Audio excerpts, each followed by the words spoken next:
Dr. Clayton's face was impassive as a marble mask when he turned to young Corelli.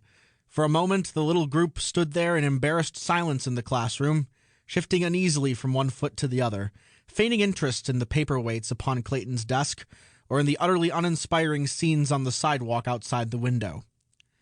"You say, Corelli, that you saw three, Martian ships. Can you describe them?" Corelli blinked as he felt the weight of his colleague's eyes boring into him. "I didn't say they were Martian, sir, only that they seemed to be unearthly. And they were not the conventional saucer-shaped things. They acted like saucers skimming across the water. That's what made me think they were genuine. And they didn't seem to be going fast enough so that I'd expect to hear a roar like a jet plane. It struck me that this might not be the way they fly naturally, but the way they might fly if the pilots were having trouble adjusting the controls to a heavier atmosphere than they were used to." Clayton tapped the tabletop with his fingers. "What about you, Marty? Did you see three ships?" Big Gene Marty, football star, was the least nervous. "Can't be sure about ships, Doc," he rumbled. "I did see something strange disappearing over the horizon. They might have been what Tony says, but whatever it was, there were three of them. But I saw something else because I was looking in another direction. What I saw first was a couple of funny-looking shapes floating down near the ground. Didn't look like parachutists, yet they seemed big enough to be men, or at least small men." "Interesting. All right, what about the rest of you? How many saw the ships?" A chorus answered him. "I see," Clayton mused. "You all agree on the behavior. And you all think there were three, not four, not two, three." It was agreed. Clayton rustled the pile of newspapers. "The reports in here vary. I learn with amazement that you gentlemen seem to have missed completely the spurts of flame that issued from the alien ships, flame which is reported to have set a house on fire. And no one seems to have noticed that the invaders, in descending, glided on huge black wings." Corelli blushed a fiery crimson. "Dr. Clayton," he protested, "we aren't making these things up for popular consumption. We're just telling you what we actually saw.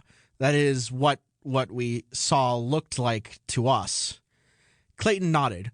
"Of course. That is all people were doing back in 1938 when the Martians landed in New Jersey, at the time Orson Welles presented a radio version of H.G. Wells' War of the Worlds, or when the flying saucer craze first started, or when Fantafilm put on their big publicity stunt for the improved 3D movie The Outsiders, and people saw aliens over Broadway and heard them address the populace in weird booming tones.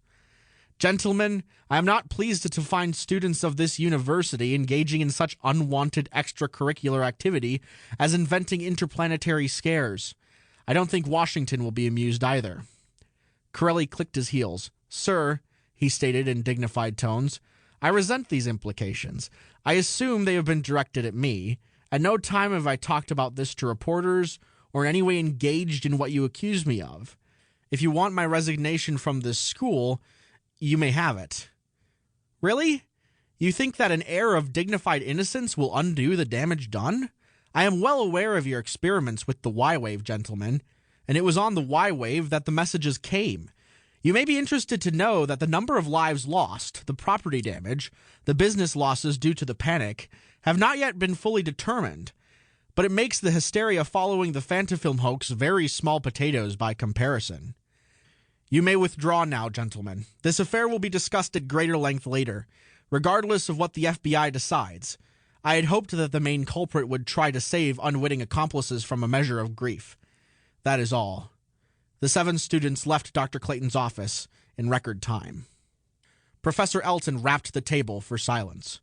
"Gentlemen," he began, "Dr. Clayton and I both extend our sincere apologies." He smiled wanly. "Of course, that does not exonerate anyone from the charge of gullibility. But Harvey Gale's confession has been fully confirmed by the FBI, and you and this university have been cleared. The public knows now that your testimony helped lead to the facts in this case. To me, the most interesting feature of this business is the fact that Gale was able to put over this hoax, despite the fact that the public had been taken in 3 times before. The Orson Welles scare rode on a wave of war hysteria. The flying saucer craze followed a world war. The Fantafilm hoax came when the world was still in dread of sudden bombings. But the Gale hoax, what can we call it but what is loosely known as the continuing gullibility of human beings? We trust that this demonstration you have just observed will help you to remember that while seeing may be believing, it's wise not to believe until it has been established what you just saw. In his private office, Dr. Clayton leaned forward over his desk, or, to be more exact, something that looked like Dr. Clayton leaned over the desk. The face was impassive as marble, but from out a slit in his chest, a pair of black antennae-like feelers were vibrating into a framed picture on the wall, from which the picture had been slid aside. Landing safely effected. Brief panic when several terrestrials sighted ships, all clear now. Full report containing details on latest successful persuasion of Earthlings that Martians or other aliens are imaginary will follow. From the speaker beneath the desk came sounds of gasps, heavy breathing, then shuffling footsteps. Clayton pushed the picture back into place, then took off the skin-painted vest he wore with the flat box on its inside. He snapped a switch on the side of his desk. There, now they can't hear, if any are still hanging around. Professor Elton looked at him bewilderedly. I don't get it. After all the risk we went to convince the public that there ain't no ghosts, as the old saying goes, you arranged to have students hear you going into a report-to-home planet act, and you use a code they all know? What's the point in undoing it? Clayton nodded. It looks somewhat mad, doesn't it? Well, the psychology team was sure of the necessity. You see, more and more humans remain unconvinced each time one of these hoaxes are exposed. The unconvinced are sure that something fiendish is going on beneath the surface, that the authorities, all kinds from civil to scientific, are engaged in a vast cover-up. We can't prevent this belief. We don't know how to keep it from spreading, so the alternative is to direct it. Elton nodded slowly.